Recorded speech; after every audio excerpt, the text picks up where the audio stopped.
नमस्कार दोस्तों, welcome back to the target for I civil services. मेरा नाम है रोहित और आज की इस वीडियो में लोग बात करने वाले हैं कुछ इंपोर्टेंट स्कीम्स की जो कि आप लोगों का उत्तर प्रदेश आरओ की परीक्षा और जिन बच्चों का जून के अंदर एग्जाम है उत्तराखंड पीसीएस का, उन सभी बच्चों के लिए काफी ज्यादा हेल्पफुल रहने वाला आज का सेशन। तो चलिएगा स्टार्ट करते हैं, एक एक चीज को बारीकी से जानेंगे और उससे रिलेटेड हम लोग अदर फैक्ट पर भी चर्चा करेंगे। तो देखो, सबसे पहली स्कीम आज हम लोग पढ़ने वाले हैं कौन सी, समर्थ योजना। हालांकि 2024 की स्कीम है लेकिन मोस्ट इंपोर्टेंट है, कई बार एग्जाम में पूछी जा चुकी है आप लोगों से। समर्थ स्कीम की हम लोग बात करेंगे, 2024 में लॉन्च की गई थी। इसके साथ साथ इसकी फुल फॉर्म जो है काफी ज्यादा इंपॉर्टेंट हो जाती है। क्या है इसकी फुल फॉर्म, जल्दी से देख लेते हैं। Scheme for capacity building in textile sector. तो इस बात से आप लोग अंदाजा लगा सकते हो, अगर आपसे क्वेश्चन पूछा जाए कि जो हमारी समर्थ स्कीम है वो किससे रिलेटेड है, तो आप लोग याद रखोगे क्या, वो आप लोगों की टेक्सटाइल सेक्टर से संबंधित है, आप लोगों का कपड़े से रिलेटेड है। किसने लॉन्च किया, कपड़ा मंत्रालय ने। इसके साथ साथ याद रखना, कपड़ा मंत्रालय किसके पास है अभी हाल ही में, जो है गिरिराज सिंह।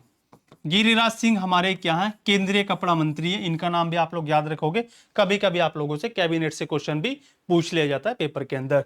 तो इसका उद्देश्य की अगर मैं बात करूं आप लोगों से, देश के लोगों को उद्योगों से संबंधित कौशल ज्ञान उपलब्ध कराना, ये इसका मेन ऑब्जेक्टिव है।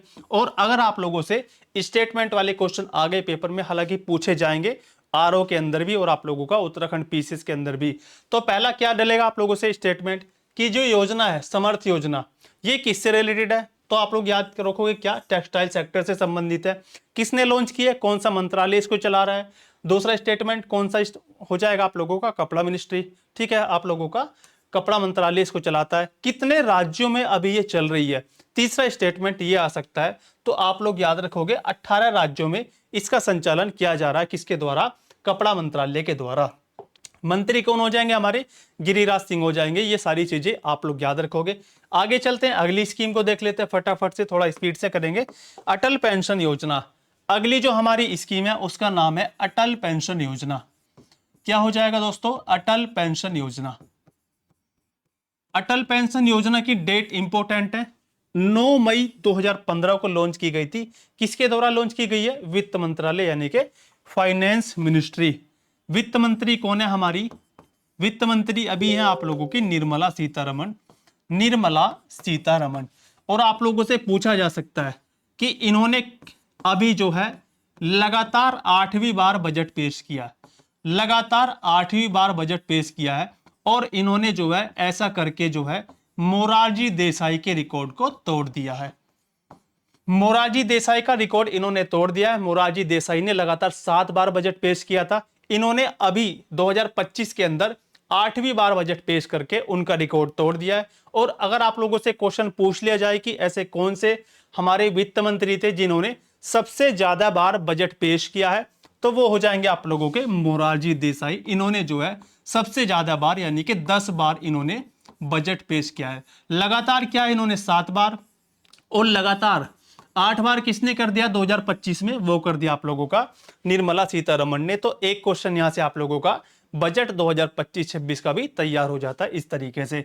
इसका उद्देश्य देख लेते हैं क्या है, निजी क्षेत्र में कार्यरत असंगठित गरीब कामगारों को सामाजिक सुरक्षा प्रदान करना। तो इसका आप लोग समझ सकते हो, अभी इस पर हम लोग चर्चा करेंगे। इसके तहत 18 से 40 वर्ष के व्यक्ति बैंक में जमा किए गए रुपयों के आधार पर 1000 रुपए से लेकर 5000 रुपए तक की पेंशन पा सकते हैं मासिक रूप से। इसका मतलब क्या है, आपको जो है सरकार एक फॉर्म निकालेगी, आपको जो है जो आपका बैंक अकाउंट है उसके जो बैंक के अधिकारी वो आपको एक फॉर्म देंगे इस योजना से संबंधित, अटल पेंशन योजना का। उसमें लिखा होगा कि आपको जो है लगभग या तो 100 रुपए महीना, या फिर आप लोगों का 20 रुपए, या फिर आप लोगों का 500 या 400 रुपए, जितनी आपकी क्षमता है उस हिसाब से जो है आप लोग इस योजना में जो है पार्टिसिपेट कर सकते हो। जब आपकी एज 60 साल हो जाएगी, ठीक है, जब आपकी एज 60 साल हो जाएगी, यहां पर लिखा हुआ है ना 18 से 40 साल के व्यक्ति इसमें पार्टिसिपेट कर सकते हैं। जब आपकी उम्र कितनी हो जाएगी, 60 साल हो जाएगी, उसके बाद जितना भी आप लोग पैसा बैंक के अंदर जमा कर चुके हो उस पैसे को जो है गवर्नमेंट आपको पेंशन के रूप में देगी। इस योजना का मतलब यह है कुल मिलाकर। तो आप लोग कह सकते हो कौन सा मंत्रालय, वित्त मंत्रालय ने चलाई है। किसके लिए चलाई है, जो असंगठित मजदूर कामगार होते हैं उनके लिए। डेट इंपॉर्टेंट है 9 मई 2015, आप लोग याद रखोगे। आगे चलते हैं, बेटी बचाओ बेटी पढ़ाओ योजना, ये सबसे इंपॉर्टेंट है, आप लोग याद रखोगे इसको। बेटी पढ़ाओ बेटी बचाओ और बेटी पढ़ाओ योजना, बेटी बचाओ बेटी पढ़ाओ योजना आप लोग याद रखोगे। कब लॉन्च हुई थी? 22 जनवरी 2015 को। मोस्ट इंपोर्टेंट डेट भी आप लोगों को याद रखनी है, 22 जनवरी 2015 को इसको लॉन्च किया गया था।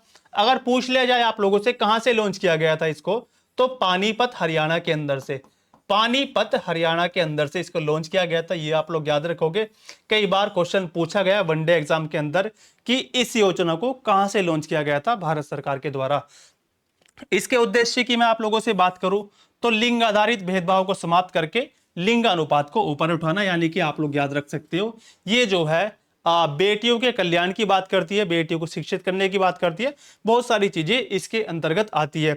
इससे संबंधित मंत्रालय कौन कौन से हैं जो इस योजना को संचालित करने में सहायता प्रदान करते हैं, कौन कौन से हो जाएंगे? स्वास्थ्य और परिवार कल्याण मंत्रालय, ये भी आप लोग याद रखोगे। दूसरा नंबर मानव संसाधन विकास मंत्रालय, और तीसरा आप लोगों का महिला एवं बाल विकास मंत्रालय। ये तीनों मंत्रालय इस योजना से संबंधित है।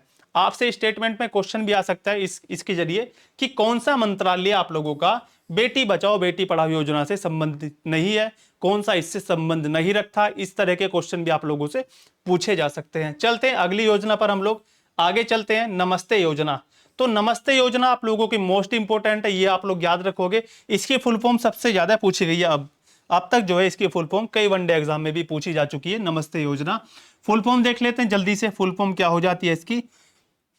National action plan, sorry national action for mechanized sanitation ecosystem, यानी कि एक मैकेनाइज्ड तरीके से जो है एक व्यवस्थित रूप से जो है ऐसी सुविधाएं प्रदान करना किनको? जो कामगार, जो मजदूर, हमारे मजदूर भाई सीवर साफ करते हैं, या फिर जो आप लोग जानते ही हो सीवरेज में कितनी गंदगी होती है। सबसे पहले देख लो लॉन्च कब हुई थी, तो केंद्रीय बजट 2023-24 के अंदर इसकी घोषणा हुई थी। इंपोर्टेंट है, पहली बात तो फुल फॉर्म इंपोर्टेंट है, ये याद रखोगे आप लोग।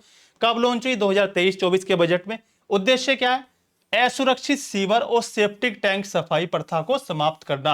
यानी कि इसका मतलब क्या है? जो हमारे मजदूर भाई सेप्टिक टैंक या फिर सीवरेज की सफाई करते हैं, उनको अंदर जाना पड़ता है सीवर के अंदर, वहां से फिर वो कूड़ा करकट बाहर निकालते हैं। आपको पता है सीवर के अंदर आजकल जो है मीथेन गैस बहुत मात्रा में बन जाती है, और उसमें जो है विस्फोट के चांस भी होते हैं, और जो है जान माल का खतरा भी होता है। तो उसी चीज को देखते हुए जो है अब जो इस योजना के द्वारा जो है गवर्नमेंट ये सोच रही है कि ये जो सफाई मशीनों के द्वारा की जाए। लिखा है ना यहाँ पर मैकेनाइज्ड, ठीक है, एक मैकेनाइज्ड फॉर्म में जो है एक व्यवस्थित तरीके से जो है इस पर काम किया जाए, जिससे जो है हमारे मजदूर भाई जो है उनको कोई भी हानि ना पहुंचे। तो वैसे तो ये क्लास आपकी यहीं तक रखेंगे हम लोग, समाप्त हो चुका है टॉपिक, लेकिन इसके साथ साथ एक योजना और आप लोग नोट करोगे मेरे साथ में, वो है आप लोगों की प्रधानमंत्री जनधन योजना। क्या याद रखोगे? इंपॉर्टेंट है, अभी बताऊंगा क्यों इंपॉर्टेंट है। प्रधानमंत्री जनधन योजना, प्रधानमंत्री जनधन योजना कब लॉन्च की गई थी?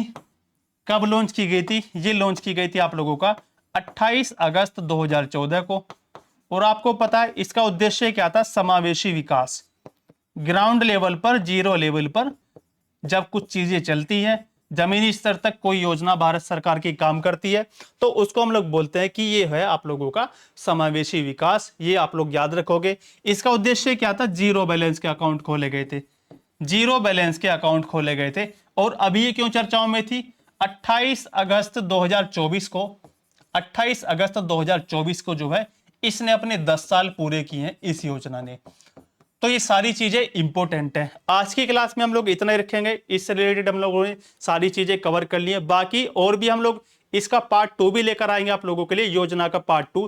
तब तक आप लोग जो है इनका अच्छे से रिवीजन कीजिएगा और अपना ध्यान रखिएगा। मिलते हैं किसी नेक्स्ट वीडियो में, तब तक अपना अच्छे से रिवीजन करते रहिएगा। Thank you so much guys.